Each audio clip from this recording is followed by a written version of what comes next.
Yes, I'm ready. Thank you, Andre. It's happening so much since the last time that I don't really remember exactly what we talked about last time. There is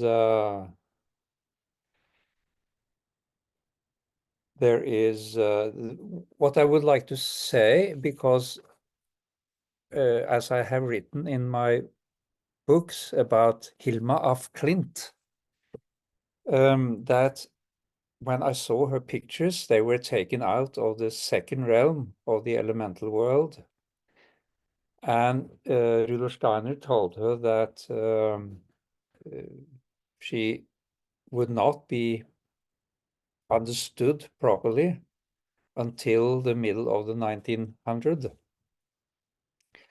And then I realized that he was very well aware of that at that time, that the second realm would open.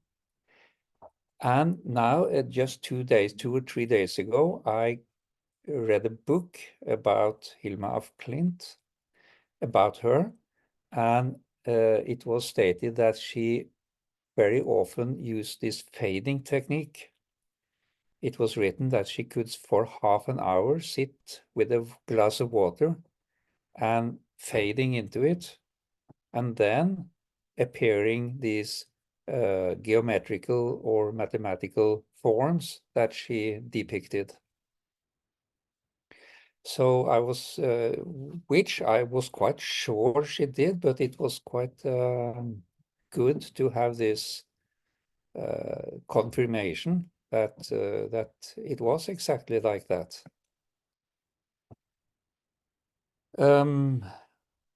Also, that since last time we have been, and I say we, that's me and Andrew Linnell. I learned now to pronounce his name correctly, Linnell, and not Linnell, which I said before. And also a German eurythmist, Hundhammer. We were at Tintagel in the cave of Merlin.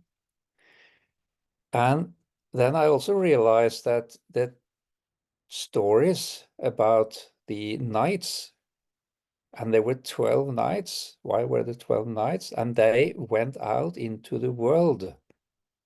And there they met demons and dragons and monsters and such things. And when we came to this Merlin's cave, it was quite obvious that there it was possible to fade out through 12 portals, all through the 12 constellations. So I became, because I was wondering, why did I write at that time quite serious writers, Eschenbach, for example, that these knights, they met all these monsters. And of course, it was then possible from Merlin's cave to fade out into these 12 streams, and there in the astral world meet these monsters that were tyrannizing different parts of Europe or even the world. So it becomes more and more evident to me that this fading method is a method that has been used all times by very many different people up through the ages.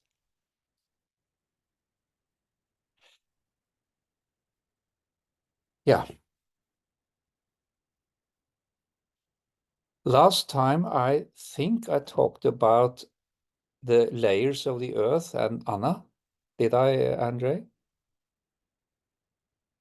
Yes. Yes, exactly. Hmm? Exactly.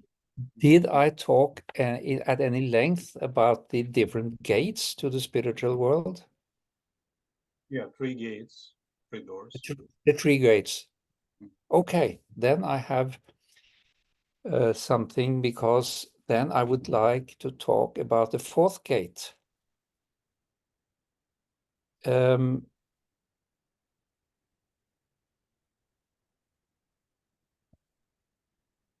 that was sort of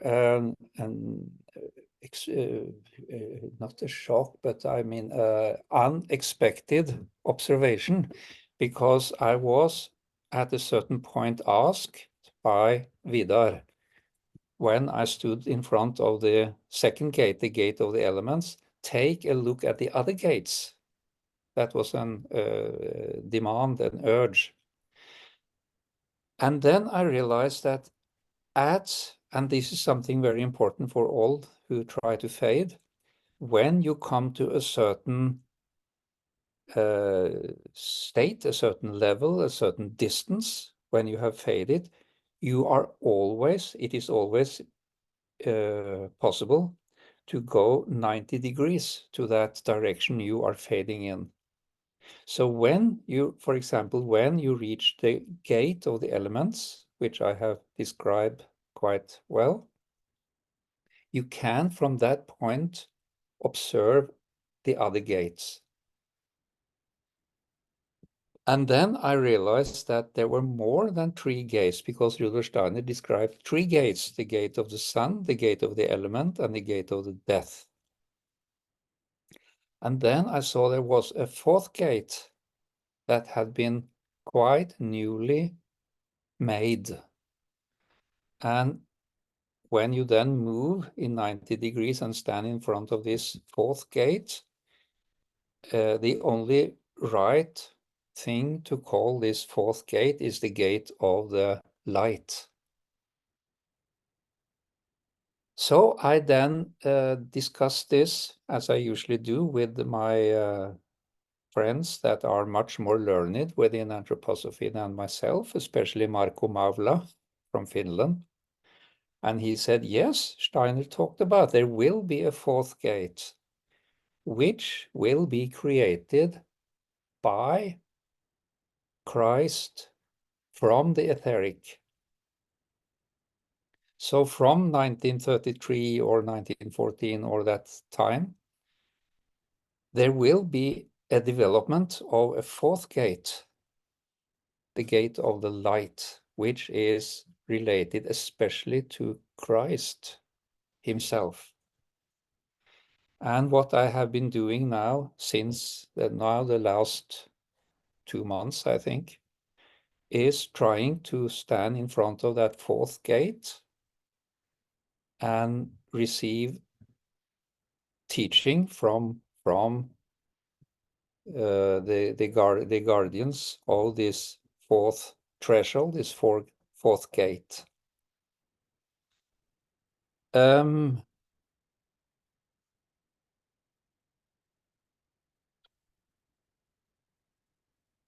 Then I also realized when you have walked the path, which you are now, all of you here now, trying to do, to fade through this path through the elemental world. And on this path, you meet, of course, the lower guardian. You meet yourself. You have to deal with your thinking, feeling, and willing. You have to deal with your bad habits and so on and so on. So, of course, when you have done this one time, you don't have to do it again 4 different times, because you have met this lover. I don't know if I pronounce it correctly. Lover, not lover, but lover guardian. So when you then have reached the 2nd gate, this gate of the elements, you can actually go to the 3rd gate and to the 4th gate in a 90-degree angle. And this 4th gate is extremely interesting, as it is initiated or made, you might say, or opened by Christ himself. If you to be possibly somewhat mistaken, the 1st gate is dominated by Michael, the second by Vidar and Balder, the third gate by the three death Norns, and the fourth by Christ himself. So, so I'm now trying to write a book called The Fourth Gate, because I think that this is very, very important. But as I told you, the path through the elemental realm, the elemental world, can lead you also to the fourth gate. You have to go through and then go to the fourth gate. So those of you who reach the gate of the elements, look in 90 degrees and see the other gates. Well, that was the news, or the little lecture that I every time have. I start with a sort of little lecture. Last time about Anna and the layers of the earth, this time about the fourth gate. And then I guess we should go to questions and answers, if I can answer. Yeah, there's one more thing I will also mention. The last weeks, I have been heavily, not by many, but by some people, heavily attacked for presenting this path through the elemental world, because they think that I don't relate 100% to what Steiner said. And I must again just then comment that even Steiner himself, at his time, he said several times that he had to change things and or update things, or things have now developed. I know several times he has said that you should update knowledge and insights. So that is happening. And if that happened during 10 years at his time, why not 100 years in our time? So it's, even if I present things that is not, seems to be 100% Rudolf Steiner, might still be anthroposophy. But some people seem not to like that and be aggravated by that.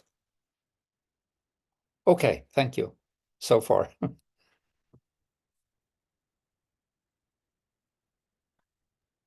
Okay, dear friends, so if you have questions, and we need your questions because this is content of our workshop. So I know it's a lot of newcomers here. So if you put your cursor or arrow in the bottom of your screen, so there is sign reaction, button reaction. If you click on it, so it's will be another button, raise a hand. So, and please do so if you have a question.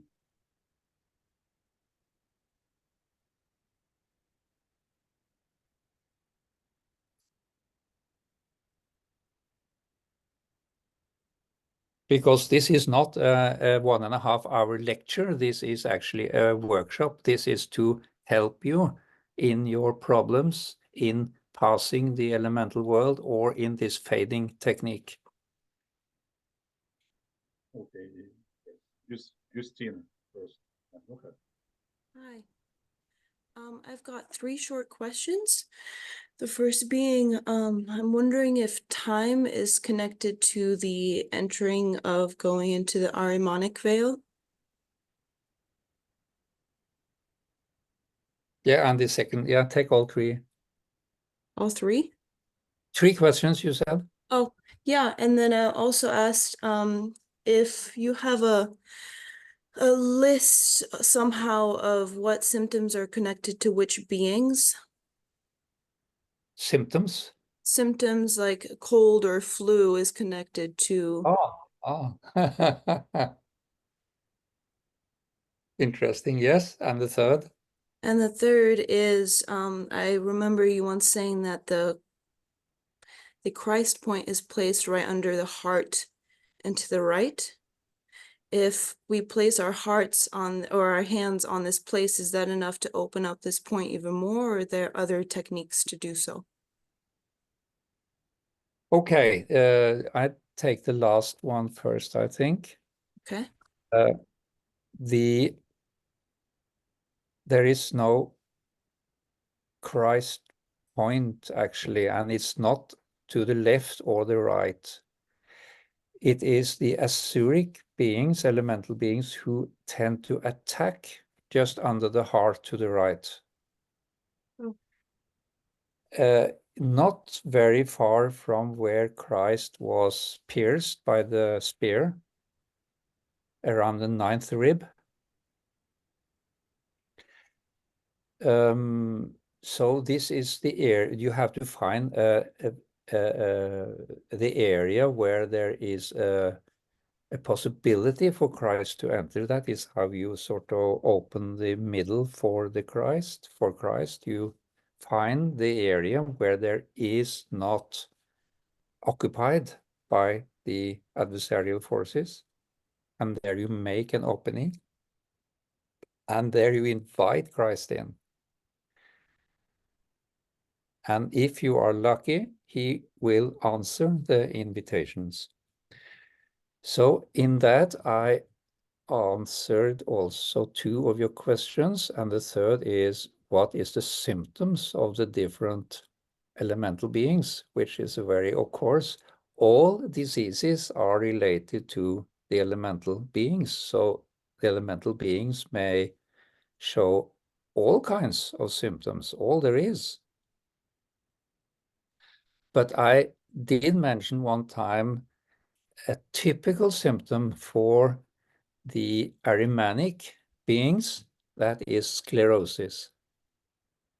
And a typical, so they attack sort of the joints and tendons and bones and like that. The typical symptom for the luciferic is a weakening of the immune system, like in the flu. And a typical symptom for the etheric beings is attack on the blood and the eye, which, for example, bleeding, continuous bleeding, and also quite many of the symptoms you could see in COVID that was caused by etheric beings. Okay? Okay. Thank you. Very much. Panich, Cerebranic. You are muted, Hannes. Hello. Hi, Ari. Hello, everyone. And so, yeah, so since the last workshop, I've been doing like a test on 10 owners and 10 of their animals, and just doing it once a month to track, you know, with the kind of like the middle and the 90-degree. And when I open the middle point, you know, I feel all this like energy kind of like in my body as it's kind of like moving through. And my question is is it because I feel all this energy moving through like towards that person, like channeling, and I'm wondering if I just need to still wait for all that energy to move, or just the moment that you open it, then it's just, you can just let go. No, yeah, again, quite many misunderstand a little this point. Mm-hmm. You see, in most therapies, actually all therapies, you do something. Yeah. For example, in massage, in craniosacral, in acupuncture, in homeopathy, you do something. Yeah. And that is the important thing. And when you do something, then you have a tendency to frighten away the elemental beings. That is a translocation. Mm-hmm.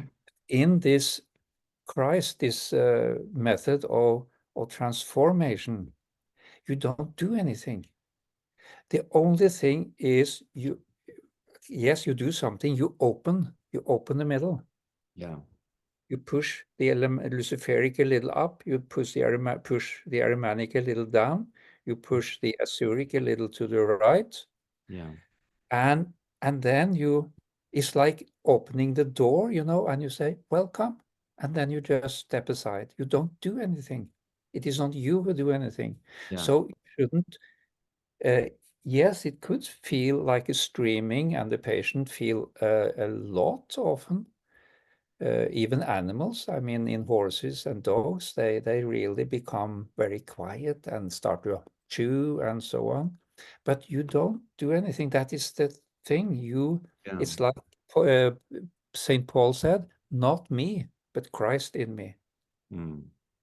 And I changed that a little, not me, but Christ in you, almost like in the consecration act. Yeah. And the Spirit be with you. Yeah. So if I feel like it may be that I'm just feeling the presence that is coming through, that because I feel a lot in my body when I do it, and I just open the space, and then I start to feel a lot too. So I don't know if it's maybe I think you should try to step back from that. Okay. Don't involve yourself in it. Just open, invite Christ, and then step back. Okay. Gotcha. And I have another question. I'm still, I've been doing almost daily the practice of merging and fading, with the candle, with the coffee and the sugar, and I'm still developing that. And I guess I was reading the final compendium of spiritual medicine. Yeah.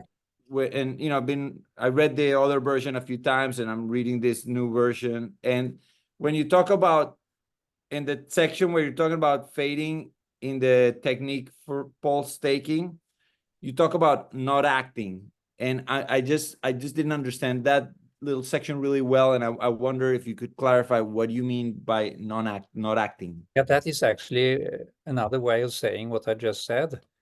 When you open or when you go into something, you must be not interfering. It is not you. You just, of course, when you fade into, you do something, but you also have to have that attitude of not doing. Then you come to a point where you decide to do something. For example, Christianizing a demon or something. Then you have to do something. But in the fading or in the opening, which is very close to each other, you have this not acting, not doing anything. Yeah. It's I think I have a tendency to do, I think I have a tendency to want it so much that I might be getting in the way. I think it's a good point. Most therapists have a tendency to do something because that's what we are taught, to do something. We shall heal somebody, but this is actually the opposite. We shall just open the door. And that is difficult, especially if you have patients you want to do something. But that has to do with this resignation. Resignation in the spiritual act. You do something and then you sort of resignate. You just stand there. Stand there with open arms and just let things happen. Yeah. Can I ask you another question? I'm wondering you have to ask Andre. You have to ask Andre. Yeah, you're fine. Okay. Yeah. My other question is like something like trauma. How does it fall inside of this approach or this understanding around like healing? So I wonder if there's anything you could say about that. I didn't get the question. Trauma, and such that is do you see trauma as another form of elemental, like traumatic experiences? Oh yeah. So they're like self-created elementals. Yeah, let's say you put your hand on a glowing iron, Mm-hmm. you burn, that creates a pain elemental being, Okay. which will stay for you for a while. Mm-hmm. And it may also then translocate if you just put on, let's say, silocaine or something. Mm-hmm. Then you translocate it and it can stay then another place in the body. Yeah. And cause another disease 2-3 years later or 10 years later. Mm. So that is why it's important to transform it immediately. Yeah. And what about like emotional? Transform it with your spirit, of course. Mm-hmm. Say, okay, this pain, it's okay. I take in the pain. Come pain, come to me. Or you can then actually open the middle of the pain elemental being and Mm-hmm. ask question. Okay. And that also transform it. Mm-hmm. Thank you. Yeah. Thank you very much, Leon. Hello, Leon. Hi, Andre, and hi, Are. I have a related question, concern. I have a personal history of migraine and TIAs, many strokes, and I'm wondering if I need to be aware of distinguishing between neurological things that are happening to my vision, or just include them in the process.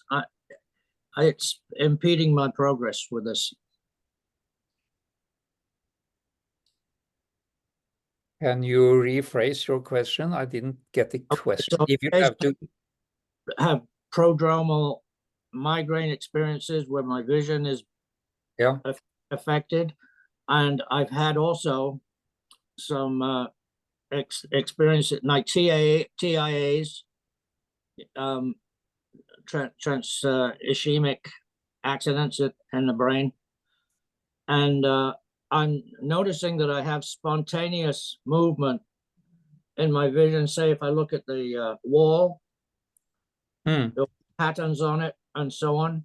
Is that something to expect as a side effect of fading, or is it a kind of, I'm still thinking of it, as a neurological thing, and it's kind of causing me concern about going further with it, with fading.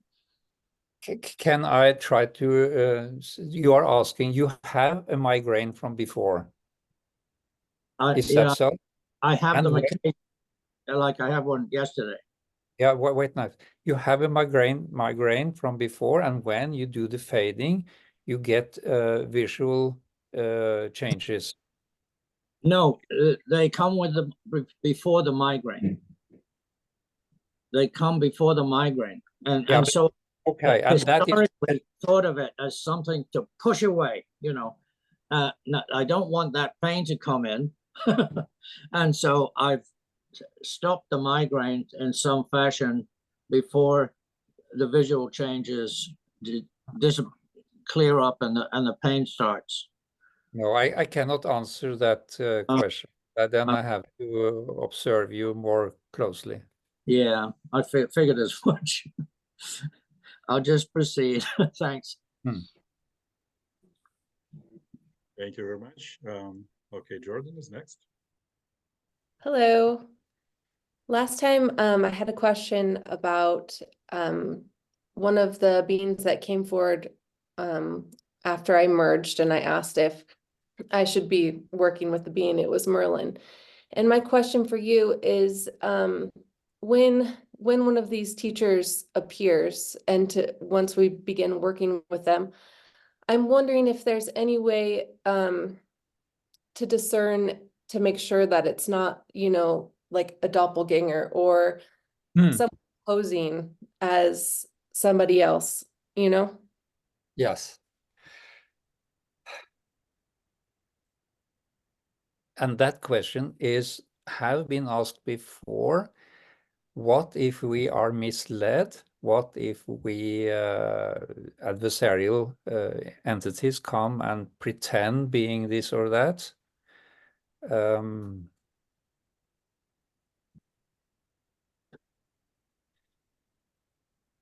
So you see, there is a rule in the spiritual world. There is a rule that even Satan have to abide to. And that is, if you ask for the name, they have to give their name. But you have to ask. You have to stand straight in front. You have to look at them with open eyes. So, yes. And then you have to ask, what is your name? And then they answer. This is a thing that is very clear to me, and I was very happy then when I heard somebody had asked a priest in the Christengemeinschaft down in Stuttgart about the same, and he said the same. When you asked, they have to answer honestly. Otherwise, they can lie as much as they want, the adversarials, but not the name. The name is sort of sacred. That name binds you in a way. And this priest said also, if there is an adversarial, and that I have never experienced myself, in giving their name, you can smell also where they come from. And he said you can smell sometimes sulfur. That means they come from hell. So ask the name, and I have always gotten a true answer when I ask the name. Yeah, that is Okay, very important. That is very important to know. Yeah, that seems very helpful. The thing that came to me, because when he popped in, that was the first thing that came to me. I'm like, oh, is this like actually, Merlin that's trying to work with me? And for some reason, the thing that came to me was, show me your heart, was like, I don't know why, but that's what popped into my head. But when I meet him again, I will ask him his name. So you were actually very close. Show me your heart. Okay, that is some way of saying it, but the name is, it might be that they, him, he, will, her, will experience that you say heart and name as very equal. That is possible. Yeah. But name I know is real. Okay, I will do that. Thank you so much. Thank you very much. Okay. Martha, am I right? Thank you. Yeah, please, Hi. please tell your name. Am I right? Mirta. Mirtha. Okay. Martha, Mirta. From what country? Vancouver. We met last Oh, September. yeah. I wasn't allowed to ask too many questions or too difficult, but I was wondering this time if I can ask you, reading about your when you fade away in the body with the 6 class lessons, using the 6 class lessons. I noticed that I need 7 and 8 from now onwards. Until October, it was okay 6, but now 7 and 8 is crucial for not getting attacked. That suddenly I was wondering what is happening. And I had 4 questions. Can you describe more properly, more exactly what you do? Because this is very interesting. I had several experiences between where I live in Princeton, BC, towards a community further down here through a valley, to Kermios, where there are a lot of, in the past, battles took place with people, with the natives, over the last thousands of years. And I noticed that in this whole area, if as a therapist, I put my hands on the body, and I work through it, mostly through the Prometheus way. But I then the beings start attacking me, and even when I'm in that valley, in that stretch, they grab me. If I then do the 7th class lesson, they go away, because from then on the Michael sign was given by Steiner. And I noticed that several times I got attacked and I had to do the sign. And I was like, this is getting ridiculous, like 5 times. So I started reading into it. And from then onwards, I noticed that it was 7. But for them to stay and transform, I had to use 8. Without it, they How just do you stay. how do you use 8? What means by have to use 8, the 8th? What is Until the mantra or what? until now, I have to read it beforehand because That's I what you mean. figured out what the 8th in me has to do. So I haven't. It's a bit frustrating because I have to read the 8th, 6, 7, and 8 to stay not attacked. Then also I noticed that working with them, I get attacks and they go in that chamber next to the heart. And I noticed you talked about it in one of your books, how you used to go into that chamber sometimes. But how can I close off that chamber properly? Because those Azuric beings, they crawl in, and it is a bit like, don't attack me, no thanks. And also when I work with people, like the beings come out, but I feel them crawling then on my legs. And how can I keep that further away, that they don't do that? And you mentioned about you do the separation, and you mentioned at the time you also sometimes use the will. How does that work? And the last question I had was, I had a couple of experiences where I faded in and I suddenly jumped back in time, but I didn't come back properly. And what can I do? You mentioned once that the natives or the shamans had taught you a way of how to travel back properly. Is that something you can share? Because I noticed I didn't do it properly, and then when I got out, I had to get treatment because the electricity hyphens, like anything I touched was static, like shocks. I got too static, and how do you say it? Too much electricity in my body. I couldn't even touch the bodies anymore.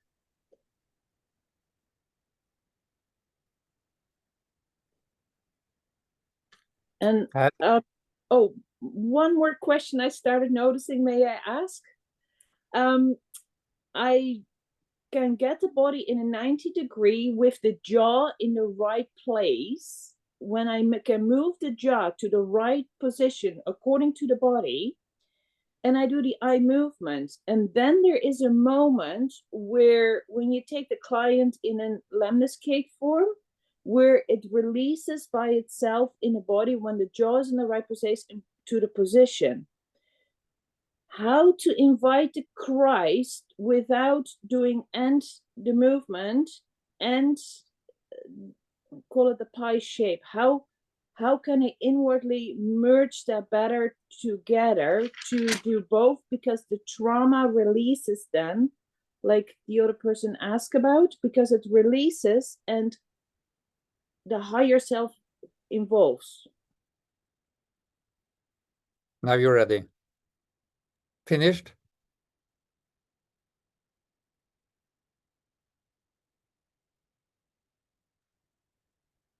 It was quite interesting that you added this last question, because when I was starting to answer, and then you said, I have a last question. And that last question gave the answer that I was about to tell you. Because it seems to me, because these are very many details, but all these details is, I think they can be solved because you don't open the middle and invite Christ in. You said, how can I get the Christ in? You see, that is not something you do. And this relates also to when I was talking to this other guy with a handy.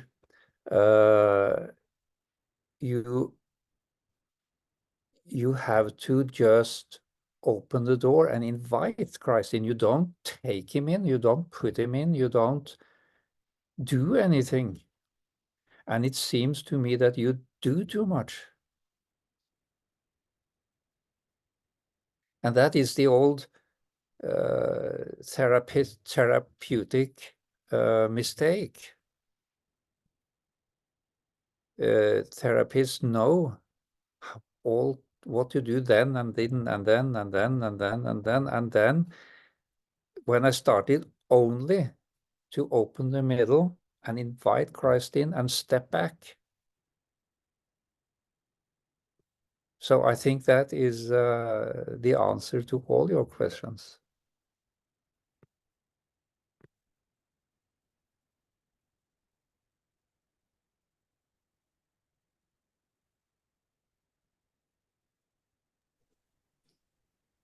Don't go too much in details. And also, getting back in time properly. If you have then invited Christ into the middle, it's easy. It reminds me of a situation. It was two German biodynamic, Pfeiffer and a friend of him. They were going on a steamboat to America to introduce biodynamic agriculture in America. And they didn't have too much money, so they had a cheap room in the boat just beside the machine. And this friend, I don't remember his name, Ob Pfeiffer, he said, oh, this aromatic forces in this steam machine, it kills me, it is so terrible.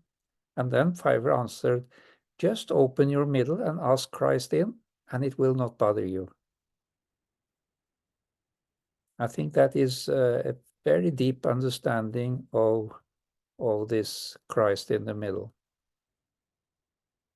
Okay. Well, think about that in relation to all your questions. And to the relating to the 6 first, that is what I wanted to answer. And then you added one, which actually was, how do I get Christ in? Yeah. Okay. Think about it. Thank you very much. Nick, next. Nick. Nice. Dara, nice to see you again. Bye. Excellent. Thank you again for hosting. This is really great. I really appreciate this community, and in every way, and everyone's opinions and ideas are so helpful to me. So thank you for this. I have 2 quick questions. One, I just saw you doing this a few minutes ago. It seemed like you're doing this. You're Krishaj, you're using 2 hands. And I've been trying to do this recently when I'm doing bigger things, but I have a problem doing the twist. So like I can get this up here, and then to get to this right side, I have to do like this. And then it feels very awkward when I do it. May I see you do it, or do you do this at all? In myself? Yes. Yeah. Like I can do it like this. Do you see So me? I can't see your hands. Okay. But no, with 2 hands, with the 2 hands, I saw you doing it. I heard you say, I just do some variation. Sorry. You can do it like this. And you see, I do it very slowly. Mm-hmm. I don't do it like this. Mm-hmm. I do it I feel it and I open it. Then you can do it like this. Okay. Or you can do it like this. I also try to hold the hands like in the statue. you know, the Steiner Yeah, knife. yeah. You can do it like this.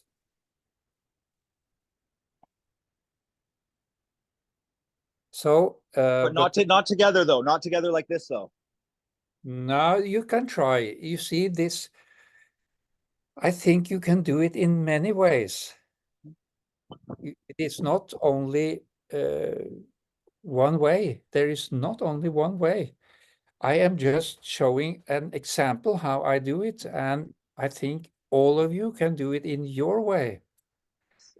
And when I describe how I fade, or how I do it, how I feel it or experience it, that is a description of a man from Norway, which might be different from a woman from Uganda. You have to do it, you have to really find your way of doing it. So I don't like actually that you ask me, how do you do it? Because you have to, and I have tried when I worked with this for several years. I tried always, all different ways, like this, with the fingers like this, or like this, or like this, or like this, or like this. You have to really try. And then you should put yourself in a situation where you get the feedback. And I am so happy, lucky, not happy, lucky, that I happen to have a lot of trotter patients. And there you see in 5 days if it works or not. I have thought many times in my life that if you are, let's say, Steiner pedagogue, you are a teacher, then it takes actually 20, 30 years before you can really evaluate if you did this thing right or not. And you see these students of yours, these pupils, do they become good citizens or good people? If you are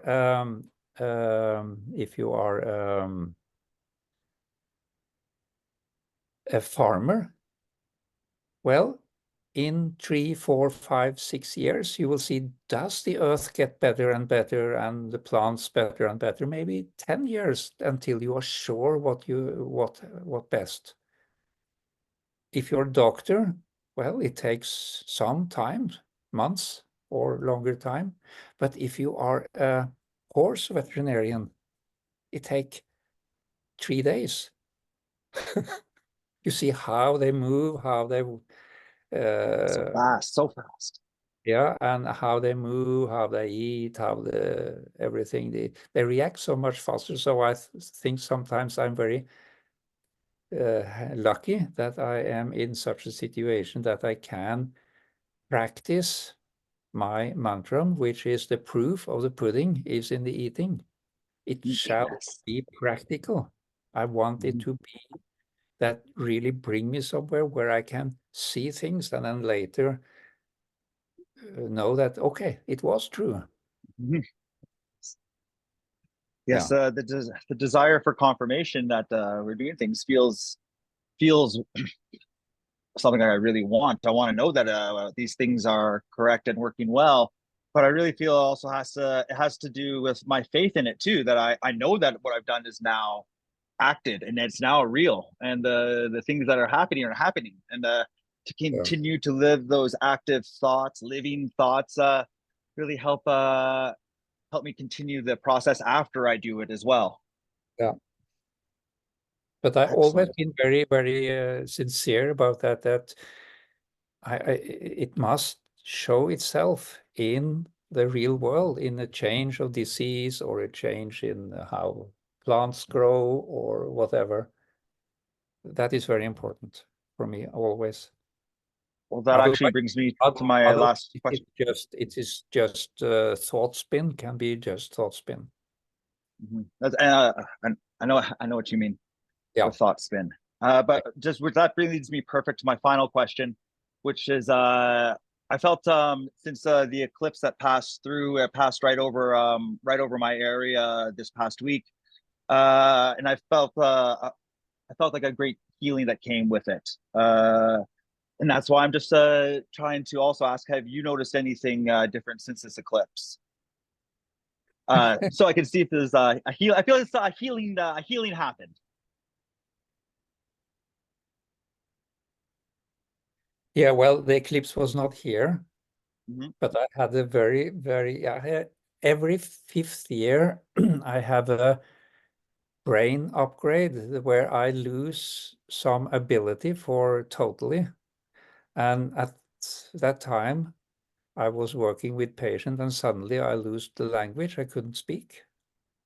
And that lasted for a few hours. And then a change was that happened at the same time. But that is more personal for me. I have this every 5th, 6th years sort of where I lose very often language. I cannot speak. It's almost like this in the Bible, father of John the Baptist, because he lost the ability to speak. So I have that. Well, he questioned the messenger that time. He's like, was it Gabriel? What? Oh. And when I said that, I do not say that I am the father of John the Baptist. Because there are always some critics on my work who then suddenly say, "Oh, he thinks he's that, or he thinks he's that." That is, so I now have to say that I don't at all imply that. Okay, next. Thank you. Thank you very much, Ara. Have a great day. Thank you. So Sophia is next. Sophia. Unmute, please, your machine. You're still muted, Sophia. Okay. Can you hear me now?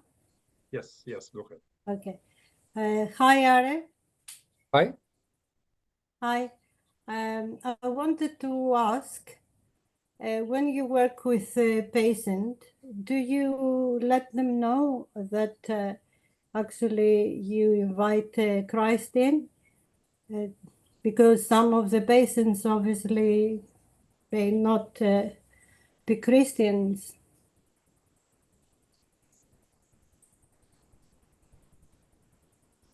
I cannot see you. I'm thinking. Oh, hi.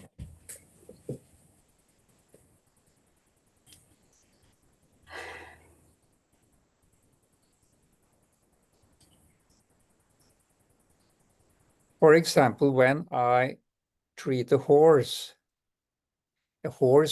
cannot actually be said to be a Christian.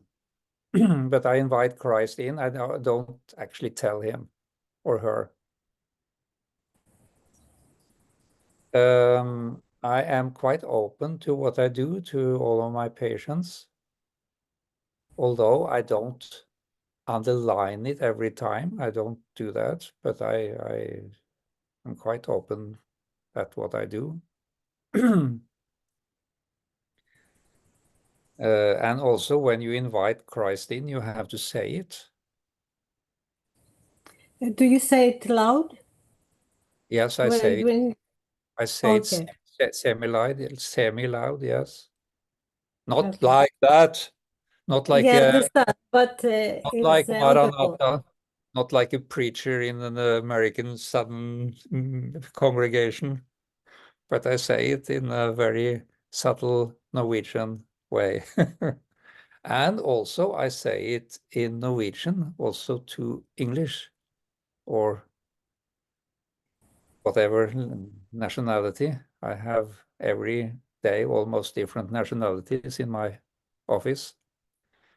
And I always say that in Norwegian, this inviting of Christ. Okay. Thank you.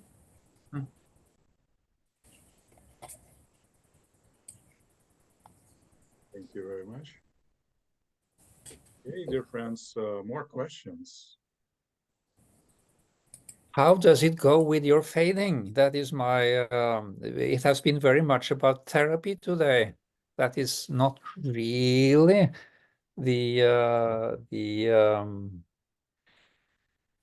what we have this workshop about. It is more like walking the path through the elemental world. How far do you come?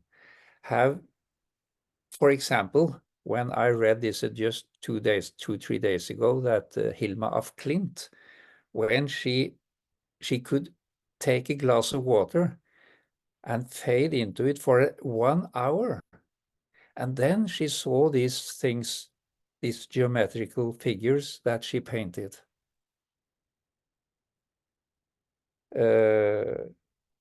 And 1 hour. When I have my workshops in this fading, after 12, 13, 14 minutes, that they have problems in the concentration. And they said, well, maybe we can try 15 or something, but she did it for 1 hour. And Judith von Halle was once asked about how long she can hold the concentration, that when she's in the spiritual world, how long she can stay there. And she answered something like 15 minutes. And then she added that Rudolf Steiner, in her opinion, or what she knew, could do it for about 1 hour. So then Hilma af Klint was quite advanced in being able to fade for 1 hour.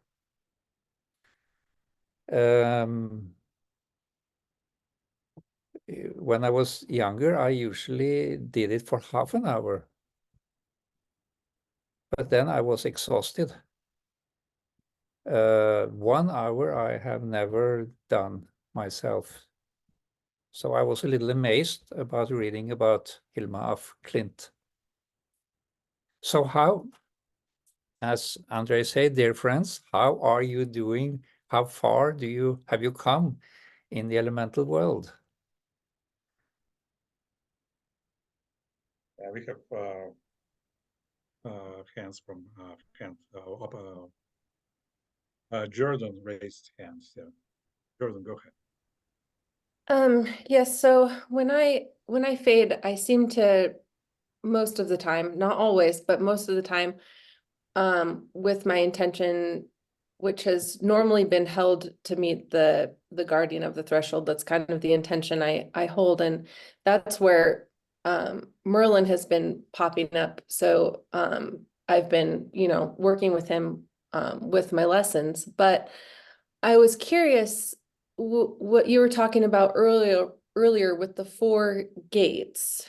How, because I'm taking this far, and this has been since our work in Vancouver, this far in the realms, how would I come back to where the 4 gates are? Yeah. Like, you know what I mean? Does that make sense? Yeah, it didn't make nonsense. Okay. Would it just be with the intention, like as I begin to fade, like instead my intention, instead of, being to meet the garden of the threshold, would be, I intend to stand before the 4 gates potentially, or like, how do you come No, back? I didn't know about this 4th gate, and I was not sure about the other 2. The first, I was just sure about the 2nd, not the 1st, the 3rd, and I didn't know about the 4th. Mhm. And then at a certain time, because sometimes I travel beyond the threshold in the etheric world, and sometimes I go back to the threshold, in front of the threshold, not over the threshold, but in front of the threshold, to receive further or ask questions to Vidar. And then a few months ago, he said very sincerely, look at the other gates. And then they are in 90 degrees, so you can stand in front of the gate and then you turn 90 degrees and then you see the other gates. And then the most interesting actually for me today is not anymore the second gate, the gate of the elements, but the gate of the light. Because in these other gates, you have different guardians of the threshold, but in the fourth gate, you have Christ.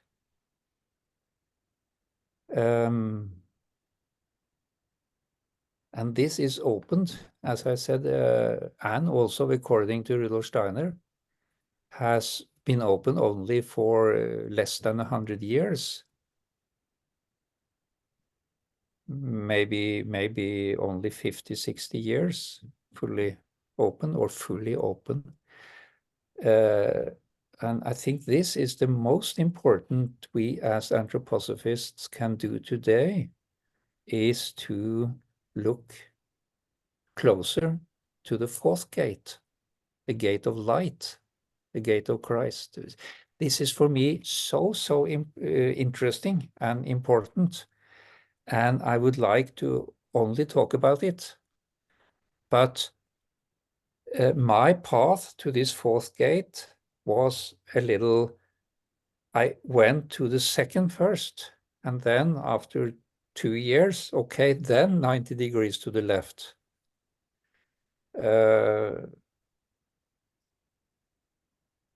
I'm sure there is a path to the fourth gate. There is a path to the third gate. There's a path to the second gate, which is the elemental world.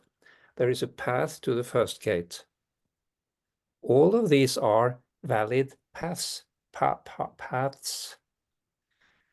But now I happen to have walked that through the elemental realm, and then I realized more and more that you don't have to do all these paths, because they all relate more or less to the overcoming your own problems, your own errors, which is then sort of called the lower guardian, or the animals. So you can, even only through the elemental path, also come to the first gate or the fourth gate. But I think the fourth gate is maybe the most important today. And I think we should talk much more about the fourth gate. I have started to write a book called The Fourth Gate. I've come to page 62. And I think I have promised Sevak, the Temple Lodge, not to publish it until half year after the 15th of April, where he will publish the third book on the northern path of initiation. And that is now coming Monday. So half year after, I will publish the fourth gate. And I promised not to do that. A gentleman agreement, he said. Yeah. Was it more that you wanted to ask about the fourth gate? Yeah, I'm curious, like as an individual on this path, do you think it's more important to work with, you know, the teachers that come up and present, or do you think, for you, like, and us as like a class, it would be more helpful for us to go, you know, kind of seeking this fourth gate, like, I as think maybe. I think you should progress beyond Merlin. Okay. That you must not cling to one. You must go on, and then you must meet others. And then if he pops up, It's do I? almost like your mother told you when you were 15, don't be with one boy the rest of your life. You have to date others. And then I can just So I can just choose not to engage and just keep moving forward, basically. Yes. Okay. Don't. I thought that immediately when you talk. Don't bind yourself too much Okay. at one place. Okay. Thank you. That is not to be unfaithful, but it is to move on. You have to see this spiritual world, and they are not jealous there. I do just want to share one thing that happened with this eclipse, that because I am in North America, and I felt called, I was weary to fade, because I kind of hear that the elementals come out during the eclipse, the darker Oh yeah, elements. they do. It's And terrible. so instead my intention was just basically to hold, this Christ force as I was sitting. Very- And it was interesting because, my intention wasn't to fade, but I did fade anyway, and was taken back down to Anna. And it was really beautiful, because Anna was holding this gold light that was more powerful than anything I've ever experienced. And around her was another circle of beings. And I was able to join hands with these other beings. I wasn't able to get faces or anything like that, but there was several circles around her. Like, she was the center, and she was holding this just insanely beautiful golden force, and it was just radiating out at this time of the eclipse.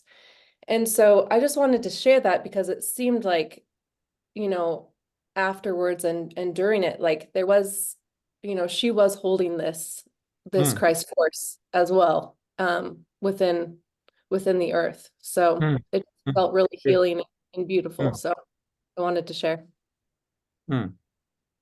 Good. I have her all the time here in front of me.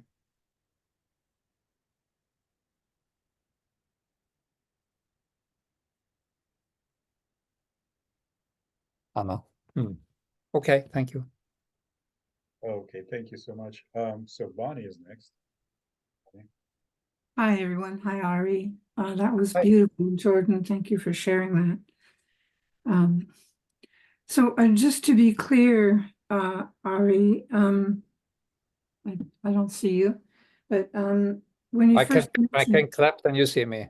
yeah. So when you first mentioned the 90 degrees, as you indicated to the left. Yes. And just now you said turn to the left.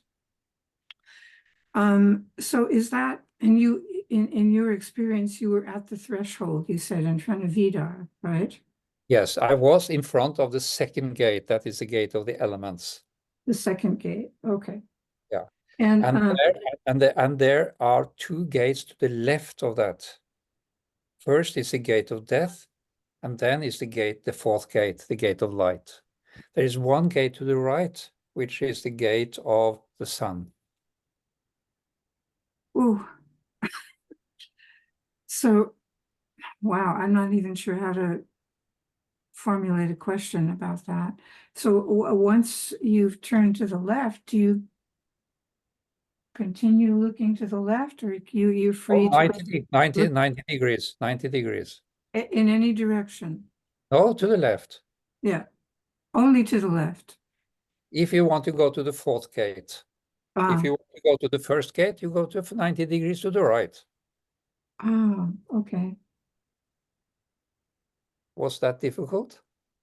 Um, Maybe it is, because maybe I explained it stupid. I don't know. well, for me, it's a little confusing. I would need to make a drawing of it, just to have an In the image. spiritual world, the directions are quite important. Mhm. For example, when you pass the first elemental realm, the Asuric realm, you have the only thing you have is the direction. So directions are quite important. And when you travel in time, when you go to the left, you go back in time. But if you turn to the left and look at the gate, then you can see towards the fourth gate.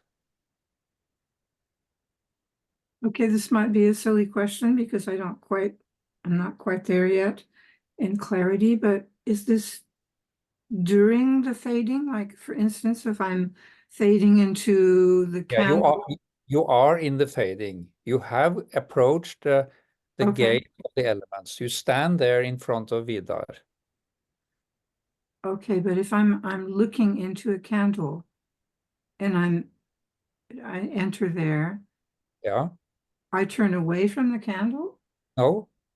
Then you first go through the whole elemental realm, the third, the second, the first. You come to the gate, you talk with Vidar, then you turn to the left. Away from the candle. You have already left the candle far way beyond. Ah, okay. Thank you. I'm not sure you understand, but I'm not sure I do either. think about it. But you describe this in your book. No, not that. I thought it was easy to understand, but maybe not. Maybe it's just me. Maybe the others are very clear about it, but I'm not quite there yet. You see, you go through something. It doesn't have to be a candle. It can be anything. You go through, fade through Yeah, it. I Then you understand go, that. then you go through the third elemental realm. Then you go to the second. Then you go to the first. Then you come to the threshold. And then you pass the threshold and do things there or whatever you want. But then at a certain point, you can turn to the left or the right and see the other gates. Okay. Okay. Yeah, that's clearer. Thank you. Good. It looks like, Bunny, it's not a physical turn. It's turning etheric. Okay, Nancy is next. Hello. You know, clap, Harry, so I can see you. Hello. There you go. Hi. Yeah, I don't feel so much happening with the fading. So I'm feeling a bit of flatness with it. And I'm wondering if I'm being more into the getting caught up with maybe the lower guardian, because my dreams are filled with following more of the demonic kind of Yeah. mess. I would say so. I would say so. You see, this take time. It takes time, and you have to deal with these things, and you have to have time to deal with these things that meet you. Right. And this meeting with the demonic realms, which is actually the elemental world, you have to deal with it. You have to get away from all fear, all doubt, get away from fear, doubt, and hate. And heal that with trust, with courage, and with love. Yeah. And then you can proceed. Okay. So it's part of the path, and rather than feeling, oh, I'm just not doing it right, it's like this is a phase of it. Or Yeah. I feel just on the eve of the solar eclipse, there was the experience of being in this in the dream world of this big cosmic space, and Steiner, in sense of Steiner speaking, saying a great reversal is happening. And I just go with it and follow it to the other side.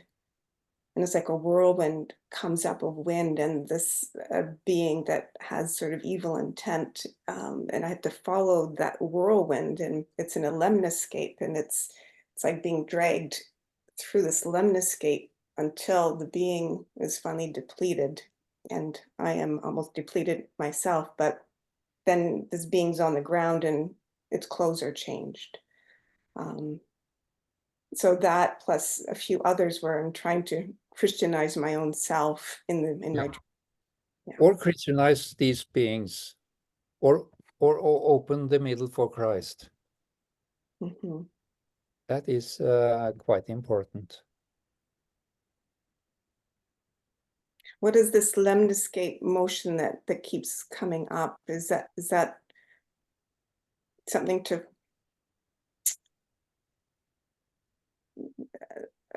that's just part of the path of the reversal of coming in and out, and or do I move beyond that and probably move to more that moment of opening the middle? Well, it seems to me that you are almost in the second realm. When the geometric start to take over, you are usually in the second realm. If you look at the pictures of Hilma af Klint or this Danish man, what was Martinus, his lemniscate is quite often there. The circles and the two circles and the lemniscate. Mhm. That is typical for the second realm. And that means halfway. So I don't think that is bad. Okay. Yeah, and it comes in a different way than how I expect things to come. So that's yeah, it's like being fluid enough that and open enough. And I think the fourth gateway will give me the confidence that things can come in different ways than on just the elemental path, which is a newer path for me and where it isn't as typical things that happen. Yeah, you can use different paths. Of course, you can, or you can combine them. But as this elemental path is open today, it's a travelable path, path possible to travel. Right. So yeah, use more will, stay with it, be stern, go forward, and do I like that. be stern. Yeah. Good. Thank you. Okay, we're good. Katya is next. Katya. Hello. Sorry, I have my phone, so it's a little funny. Thank you, Ari, and thank you. Katya, unmute your machine. You're still muted. Sorry. Okay. Thank you first of all for all that you bring. I have a question. Or something came to me. I wonder what your thoughts are about the foundation stone meditation in regards to the fourth gate. I have very clear thoughts about the relation of the foundation stone meditation and the path through the elemental world, because that is almost like what we say in Norway, glove in a hand in a glove, because this foundation stone meditation is really taking you through the elemental world. May elemental beings, north, south, east, west, hear it. May human beings hear it. Really, you are led through this elemental path. But then you have the Christ coming as at the fourth. And that is quite interesting, very interesting. I haven't thought about it in that relation. I have thought about the foundation stone meditation in relation to the path through the elemental realm, and there you end up first 3 elemental realms, and then you come to the etheric world where you meet Christ, which is also in the foundation stone meditation. But as this is the 4th verse, it could also relate to the 4th gate. Christ, light, Christ, Son, which is when you stand in front of the 4th gate, the light is Christ, Son, Christ light.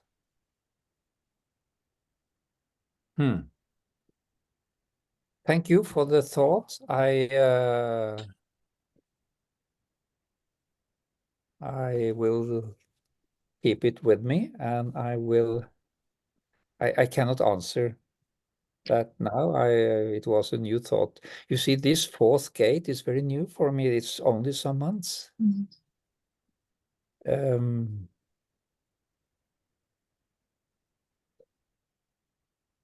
And I was very happy when I found this fourth gate, that I was told that, oh yeah, Steiner said there will be a fourth gate from Christ in the etheric. So yeah. And also this 4, that is quite interesting. This fourth gate and the 4 Stufen, the 4 levels. It's also quite important in that is a teaching of Vidar, that the 3-folding is starting to get a 4-folding. And the 3-folding of the body is starting to get a 4-folding. The 3-folding of the soul is starting to get a 4-folding. The 3-folding of society is starting to be a 4-folding, which is quite important. Yeah. Thank you. Thank you. Elizabeth? Hi, thank you. What I have to say is again, not really a question. In a way, I always feel I just didn't comment at all, because I could never, ever formulate the way you are formulating about these things, the way many people are doing that. I couldn't do that, but I just wanted to share these two things. When you first started talking about going 90 degrees, in relationship to the gates, I just want to, my first impression was that means 90 degrees in any direction. It could be, any direction, 3-dimensionally. It never occurred to me to think of it in terms of right or left, or north, south, east, and west, and so forth. So, and then as we all were speaking about it, I started, and as you spoke about it more with the actual saying, the north, south, before you spoke about the foundation stone, about the north, south, and east and west. Yeah, I mentioned it there. And it's not any direction. It is north, south, east. I know.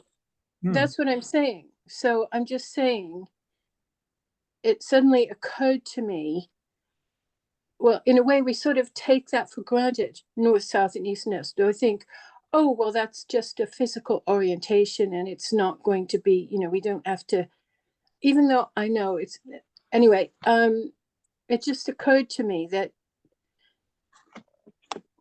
it's just something very bigger than I thought, those 4 directions. Yes, it is actually more than I have thought too. Yes. Yeah. So that was all I wanted to say. Thank you.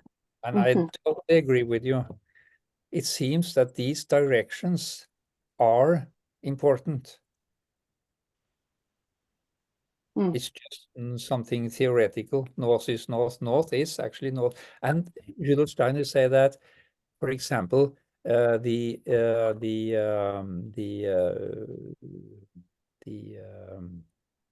magnetic lines of the Earth, when they go north-south, they strengthen the aromatic. When they go east-west, they do not. So you see, so important. If you lie with your head toward north or west or south or east, it gives a very different effect on the body during the night. But if you lie with your head against north, you actually open towards the kidneys. If you lie with the head towards the south, you open to the heart. So these directions are actually very, very, very interesting. Thank you for underlining that. And I just also want to just add in at the end, because what I did think about, what about if it were a cube, you know, above and below? Just as a question sort of went through my mind. And also I thought about with the opening, because that's definitely above. Above and below, yeah. So it's not a question, it's just maybe. Yeah, it's a comment. Thank you. Thank you very much. Okay, Nick is next.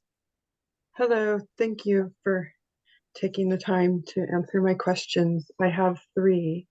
One, first of all, going on to what Nancy was saying about dealing with some of these lower demonic aspects. I guess for me, I was just wondering, I was directed towards your work from my anthroposophical doctor, and then she asked me about transformation and translocation, and I started reading and reading so much of your work, and then I hit Northern Path of Initiation, and then I kind of got stuck. I was doing the meditations every day, and then at the same time I got stuck where I felt unworthy to continue, as though I really needed to work on my own self before I continued on with the meditation.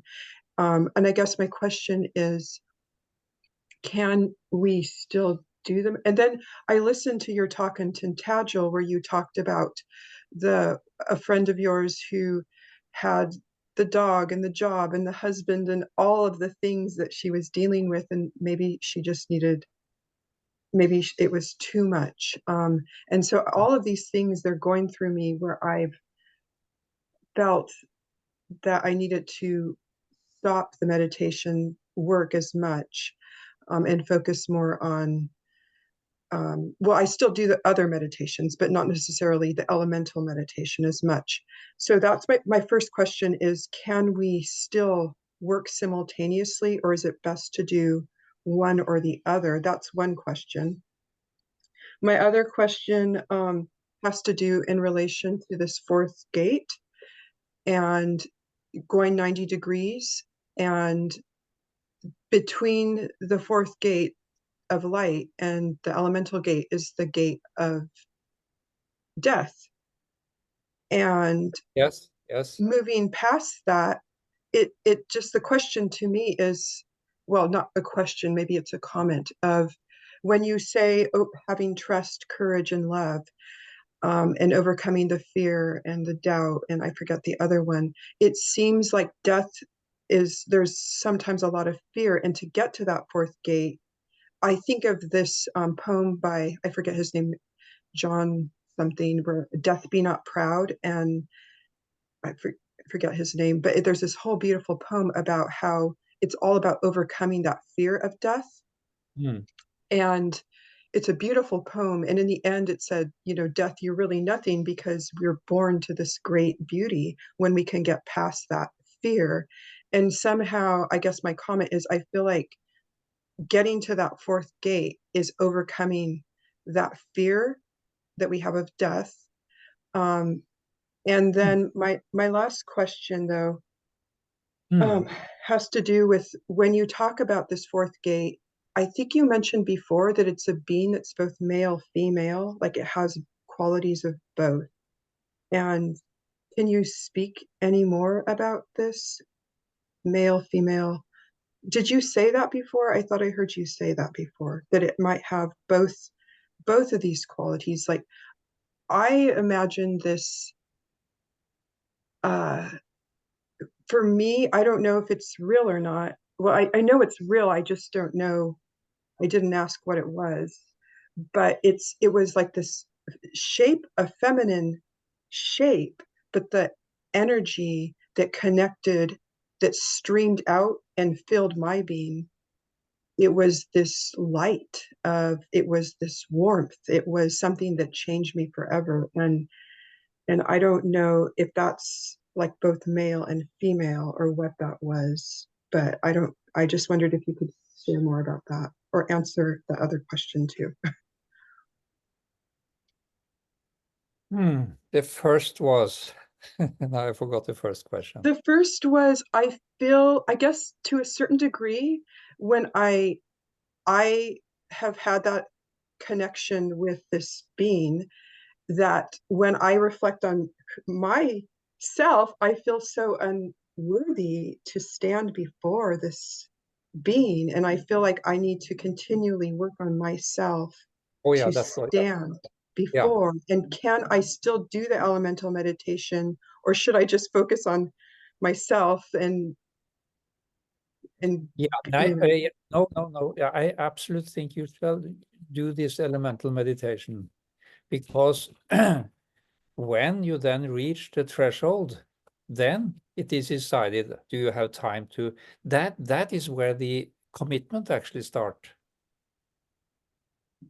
You are not let over the threshold.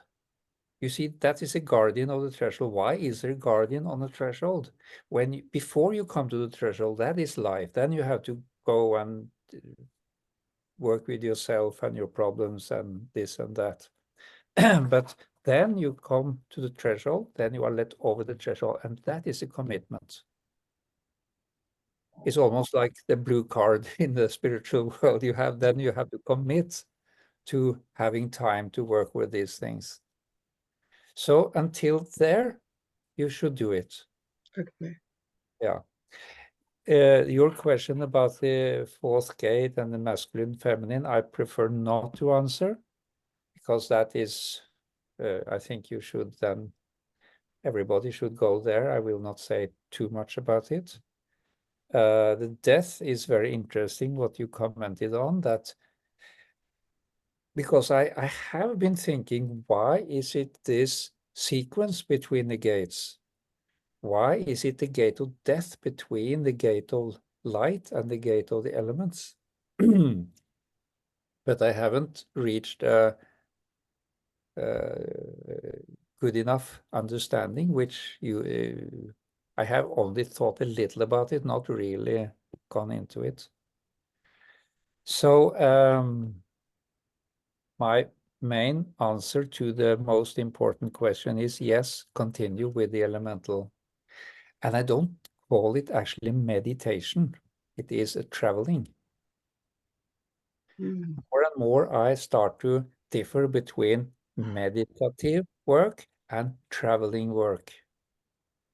Meditative work is to prepare for the traveling. It is to make the bike functioning, and then you have to get on the bike and bicycle. That is a traveling, and that is not actually meditation, although some call it meditative, but it's not. It is actually feigning. That is not meditative. You don't sort of repeat a mantra, or you dwell on words, or you that is not that kind of meditation. It is sort of like swimming in the still water, which sometimes may also have some waves. Yeah. Thank you. That's so helpful. And just with the fourth gate, the reason I brought that death part up is because the experience that I have had during that time, that poem, I believe it's by John Donne, Death Be Not Proud. That poem gave me so much. I remember just feeling so connected with that death has so, it really, it's a process, but it just took away so much of the sting that our culture carries. And so that poem helped me move and have, I think, that connection to that area. And your comment, definitely, put me on with more thoughts about why this sequence of the doors is as it is. So thank you for that. Thank you. Thank you so much. Anthony? Anthony, old friend. Hello. Hello, Harry. Good to Hi. see you, as always. Yeah, very nice. I just had a thought when you were speaking about the fourth door, and speaking previous to that about the knights entering the cave, if I'm correct about that. Well, Yes. it dawned on me that if each of the gates is located 90 degrees to the left or right, as you say, you can actually form a square in your mind of the four gates, which make 360 a circle. And so I was thinking that, as you said, the knights went out into the world, but they actually were in the cosmos. They were connected with the zodiacal signs. And so the squaring of the circle might be taking place. Yes. So it becomes more of a cosmic activity. I don't know if that's going in the right direction, but there may be something to that, because when you look at the foundation stone, not only do we speak to the kings of the elementals, also to the archangels that are located in the four locations. Yes. So it's not an even line, so to speak, but it can be created mentally into a square which fits the circle. So to me, it may be the old, idiom, squaring the circle. It may have something to do with some knowledge, ancient knowledge. Suddenly I sort of experienced your head as the cave of Merlin at Tintagel. Wow, thank you. It's a possibility. I like that.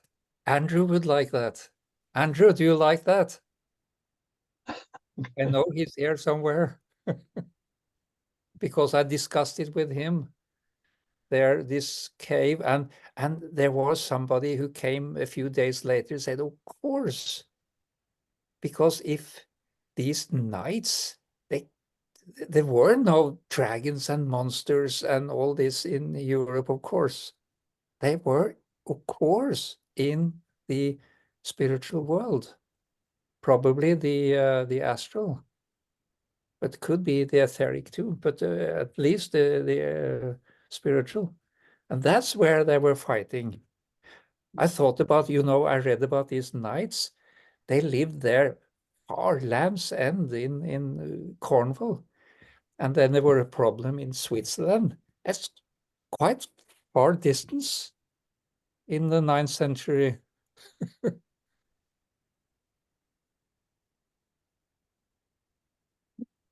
So if I can go on for something else, the fading has been very difficult lately. And I find that when I get to the point where I've decided to move into the fading, I get very tired.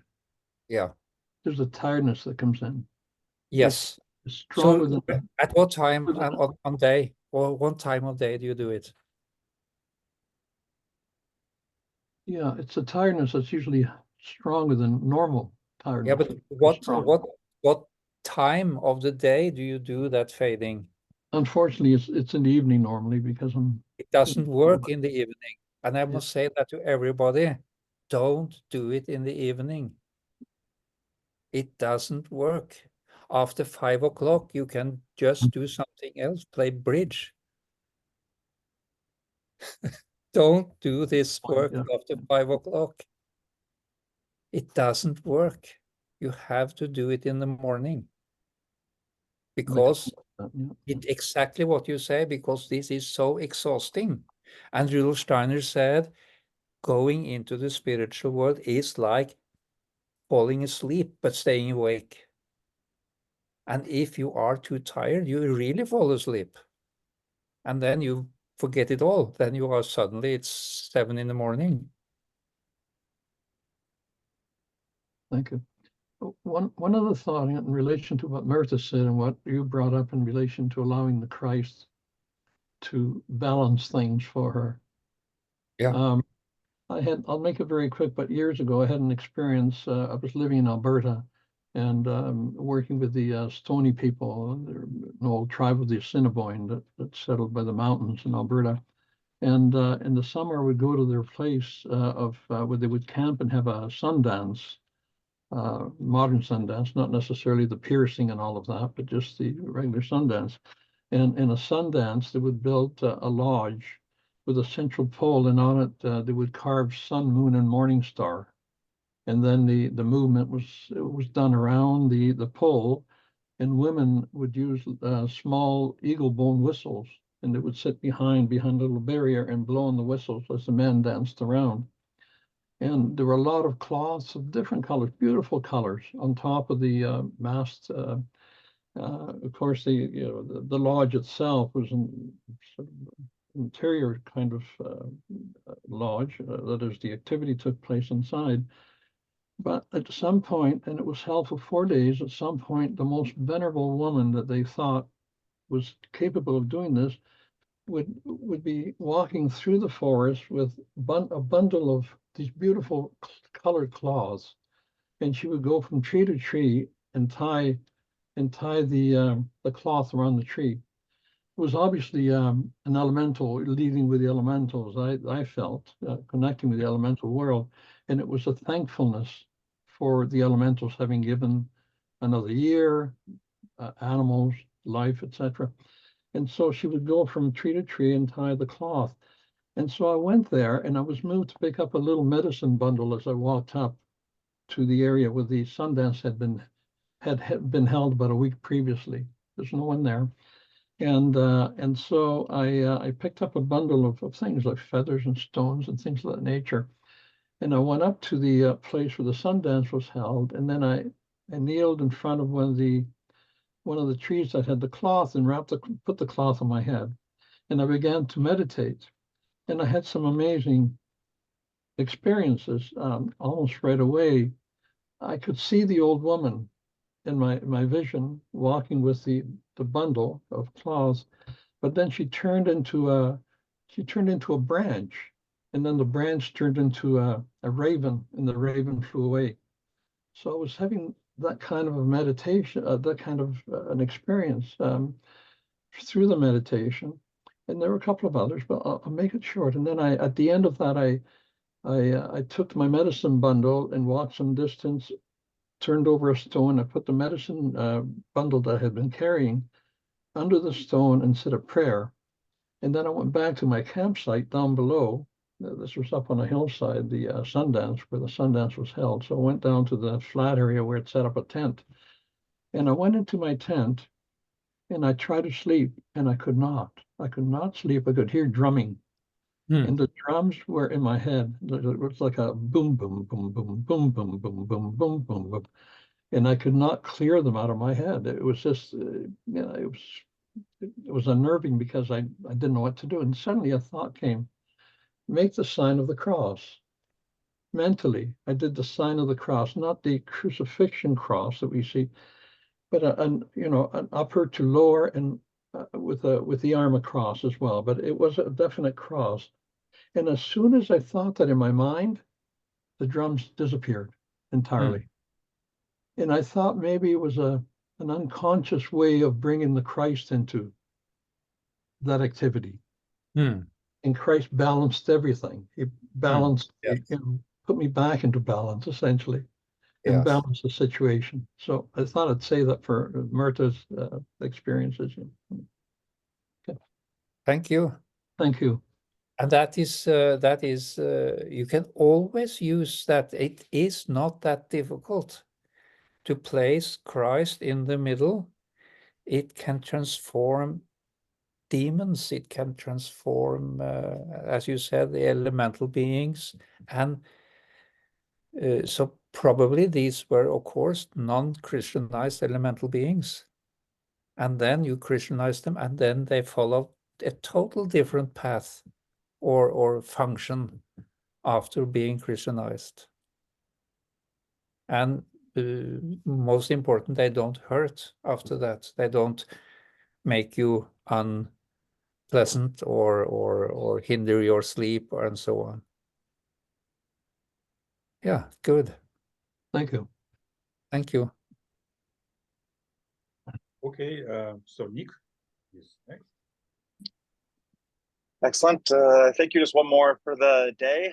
I was just to say on my progress of fading. Sometimes, like when I'm very deep, I still practice every day, but I sometimes get, I know I'm very close to either like leaving my body or something.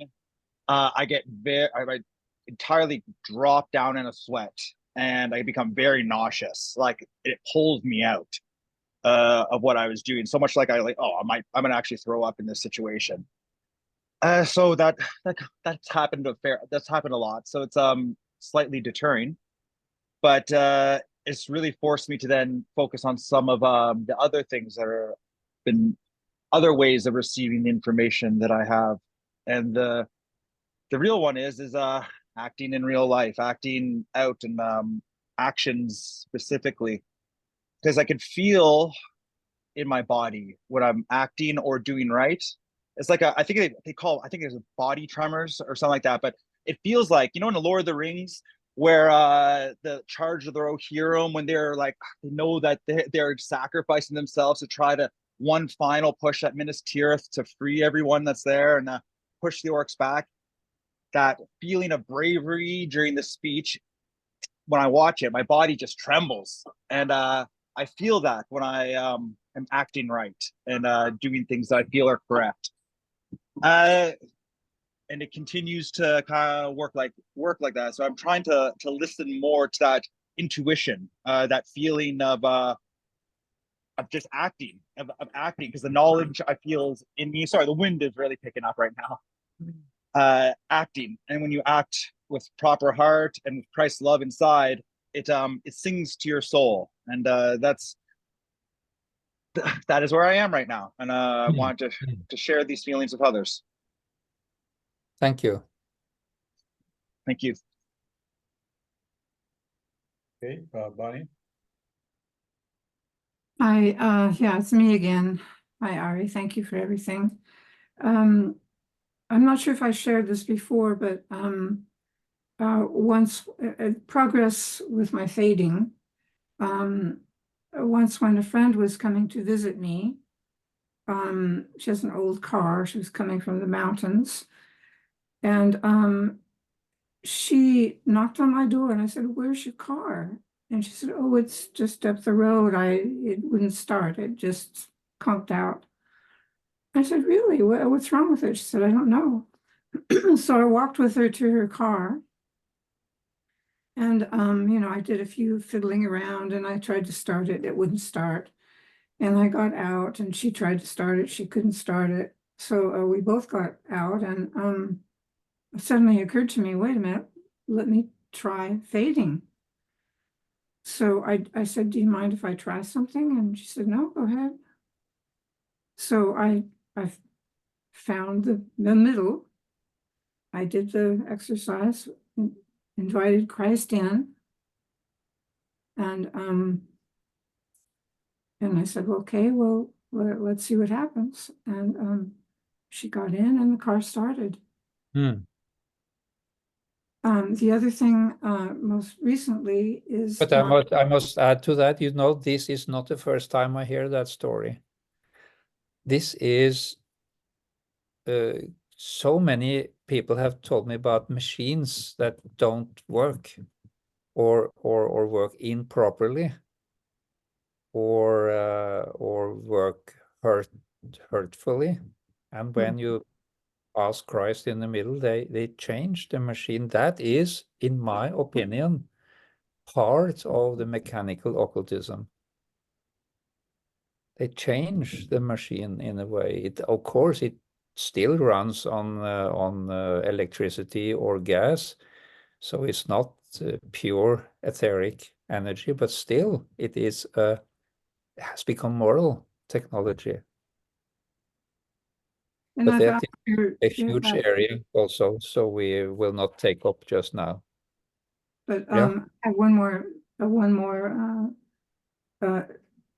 example. Recently, I got a message from internet server saying, you know, we have a new router. You know, we need you to change from the old router to the new one, and we'll send it to you for free. So, okay, fine. So they send it. And I had the worst day trying to set it up, but 6 hours, you know, on the phone, back and forth, blah, blah. Okay. So, finally got it. Okay, the next day, and usually at night, because I sleep in the room where the router is, I turn off my Wi-Fi at night. And I turn off my phone and everything. Okay, so I turned it off. Next day, it wouldn't come back on. Same thing. Finally got it back on. And then it occurred to me, yeah, fade, you know, ask Christ in. I did that. And I said to myself, okay, it's not going to hurt me anymore. I've done that. So now I leave it on at night. And it's been fine. Yeah. And that is what I have been talking about for actually quite many years. This fear that we have for 5G or routers or different mechanical and electromagnetic devices. And that is a valid fear because it is not good for us. But if we then open the middle and ask Christ in, it seems to me, and seems to me, I have seen so many times that it is actually, I am quite sure of what I say, then the effect of this electromagnetic radiation or 5G or routers or whatever, it changed from negative to neutral, and then after a while to positive. So then it actually would be healthy for you to have the router on during the night instead of turning it off. And this I have repeatedly said, but this sort of insight is very difficult to grasp in alternative circles or anthroposophic circles, because we are so taught, we are so indoctrinated that it is evil, and that electricity is evil, that electromagnetism is evil, and not realize that this is something we can transform.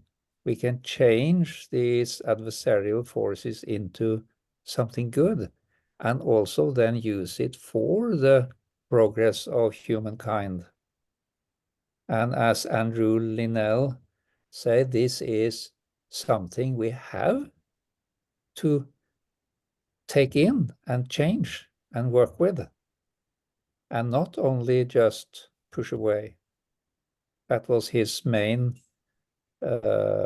message during this tour we had in Great Britain. Can I ask you one question? One more. When you travel by plane, do you Christianize the plane?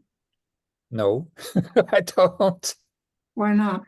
Because I'm not fanatic. I don't go around doing that all the time. Okay.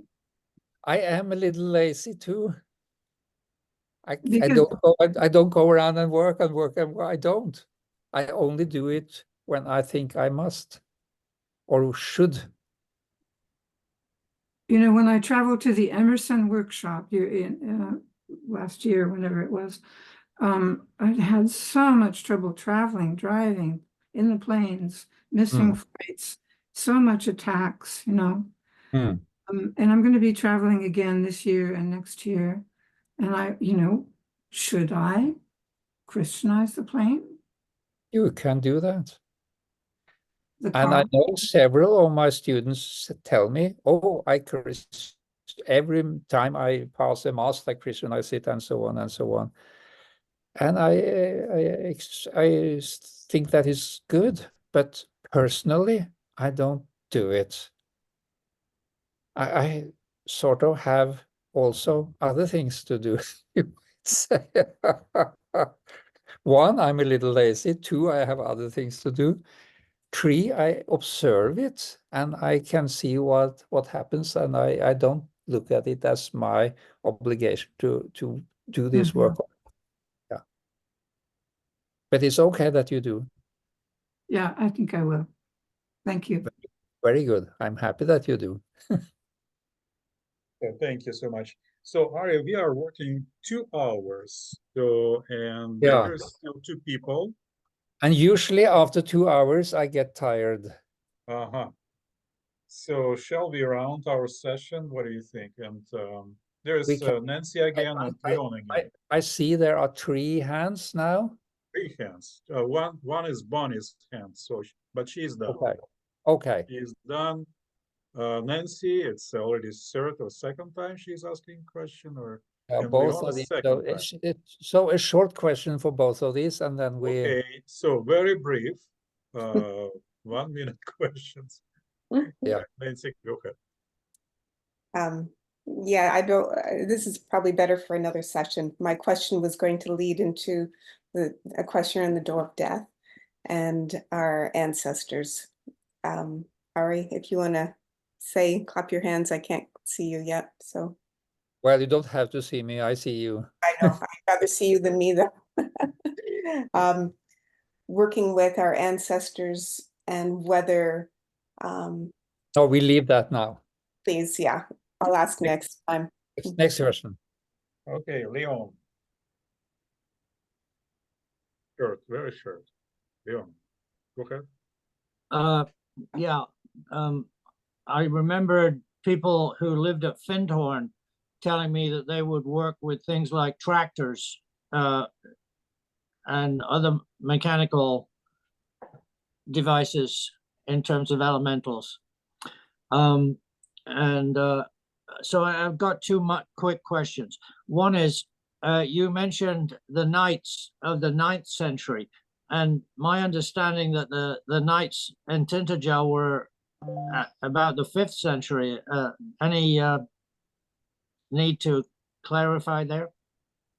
No, the 5th of the 9th. There are several places. I remember Robert Kelder told me there were several Parsifals, there were several King Arthurs.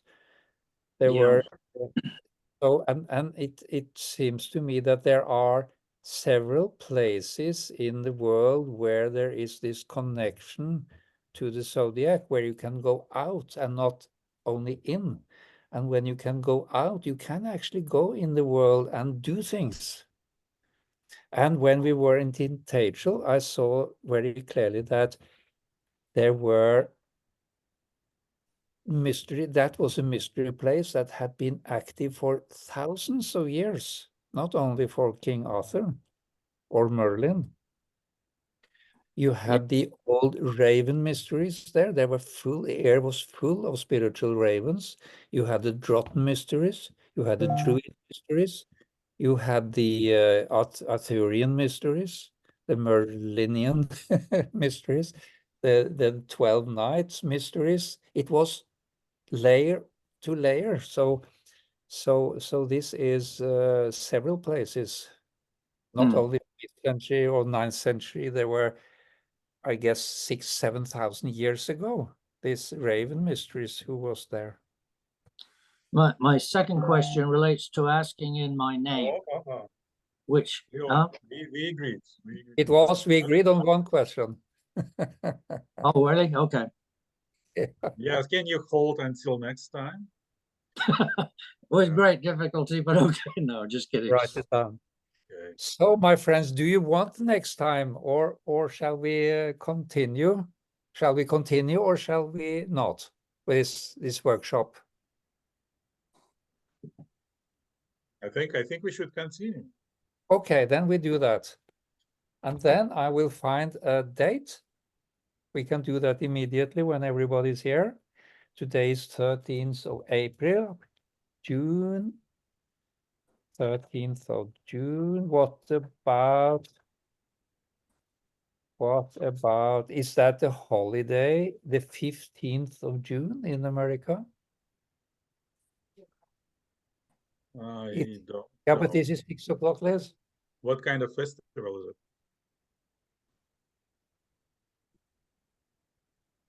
So 15th, okay, then we take this one. That, yeah, 29th, that is the mandala course, but I can do that here. What festivals is on 15th, Harry? What?